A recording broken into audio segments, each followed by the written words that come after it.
बिस्मिल्लाहिर्रहमानिर्रहीम। अस्सलाम वालेकुम। आपने जनरल डायर का नाम तो सुना होगा। ये वही जनरल डायर है ना जिसने 1919 में अमृतसर के जलियांवाला बाग में एक जलसे पे, एक इज्तिमा पे फायरिंग का हुक्म दिया और उसमें सैकड़ों लोग शहीद हो गए थे। तो ये जो जलियांवाला बाग का कत्लेआम है उसकी वजह से इस जनरल डायर को बड़ी शोहरत मिली थी। लेकिन आपको मैंने ये बताना है कि ये जो जनरल डायर है ये 1919 में तो इसने फायरिंग करवाई थी अमृतसर के जलियांवाला बाग में, लेकिन उस वाक़े से 3 साल पहले 1916 में इसी जनरल डायर ने बलोचिस्तान में भी बड़ी खूनरेजी कराई थी। न सिर्फ इसने खूनरेजी करवाई बल्कि बलोचिस्तान में शिया सुन्नी फसाद जो है उसको भी फरोग देने में जनरल डायर ने बड़ा किरदार अदा किया। और ये जो फिरका वारियत है ये फिर बलोचिस्तान के रास्ते से इस खित्ते के दीगर इलाकों तक भी पहुंची। तो आज मुझे जनरल डायर क्यों याद आ रहा है? इसलिए कि मैं आज आपको बलोचिस्तान के बारे में कुछ बताना चाहता हूं। मुझे बहुत से लोगों ने पूछा है कि भाई ये पिछले दिनों बलोचिस्तान की कुछ औरतें और बच्चे लापता अफराद की बाजियाबी के लिए एहतजाज के लिए इस्लामाबाद आए। इस्लामाबाद पुलिस ने उनको मारा पीटा, गिरफ्तार कर लिया। तो उसके बाद इस्लामाबाद हाई कोर्ट ने उनकी रिहाई का हुक्म दिया, तो पुलिस ने रहा करने की बजाय उनको डिपोर्ट करने की कोशिश की। तो आप वहां पे थाने में किधर पहुंच गए और पुलिस वालों के साथ आप क्यों उलझते फिर रहे थे? ये मुझे पाकिस्तान के बहुत बड़े बड़े सियासतदानों ने ये पूछा है कि भाई तुम्हारा क्या मसला है। तो मैंने सोचा कि मैं फिर इनको बताऊं कि मेरा मसला क्या है और मुझे क्या जरूरत पड़ी हुई है कि मैं बलूचिस्तान के मामले में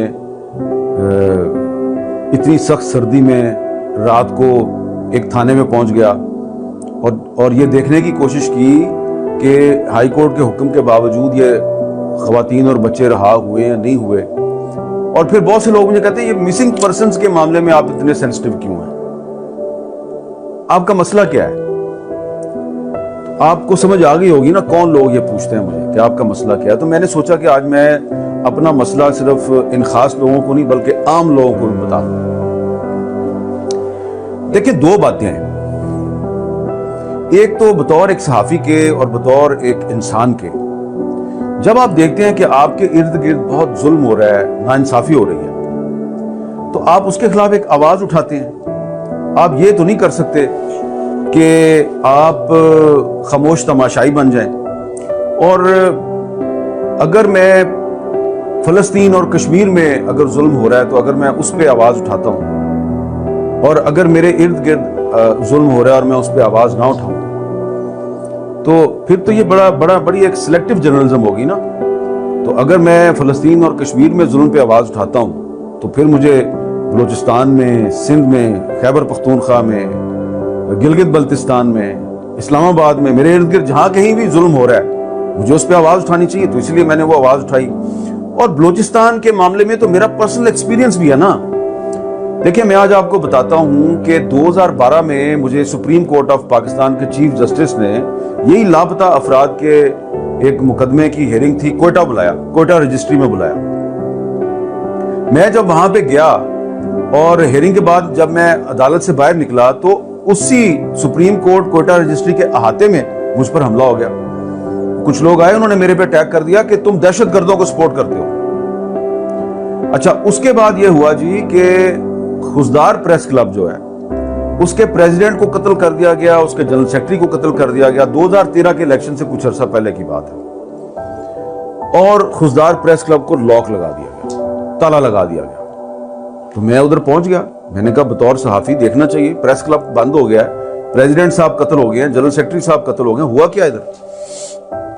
तो मैं जब खुशदार प्रेस क्लब पहुंचा तो मुझे जनाब एक बहुत मशहूर शख्सियत है उस इलाके की, आजकल भी वो साहब जो हैं वो बड़े बड़े सियासतदानों के साथ तस्वीरें खिंचवाते हैं, موجودہ جو حکومت ہے اس کے ساتھ بھی ان کے بڑے قریبی تعلقات ہیں.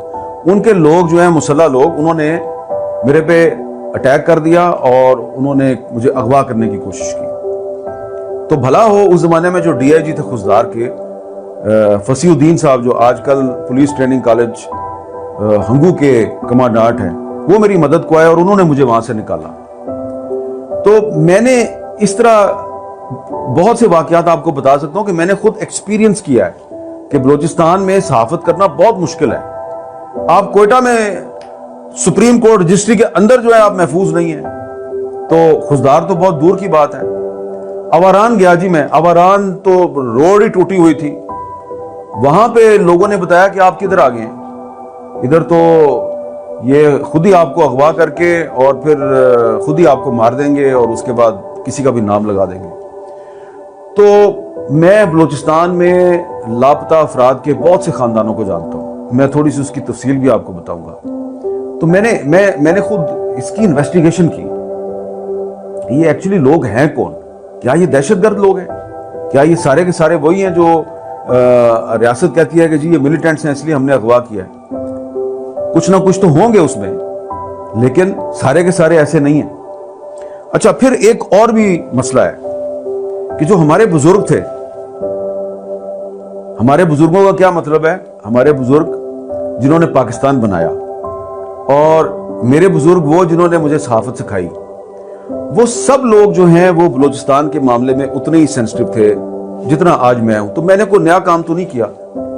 یہ میرے سے پہلے بھی بہت سے لوگ جو ہیں وہ لاہور میں بیٹھ کر, اسلام آباد میں بیٹھ کے بلوچستان کے لیے آواز اٹھاتے رہے ہیں. اور یہ میں آپ کو بتا دوں کہ جو بلوچستان کی میں جو سیاسی بیداری کی تحریک ہے, اس کا لاہور سے بہت گہرا تعلق ہے. اور لیکن میں یہ ساری بات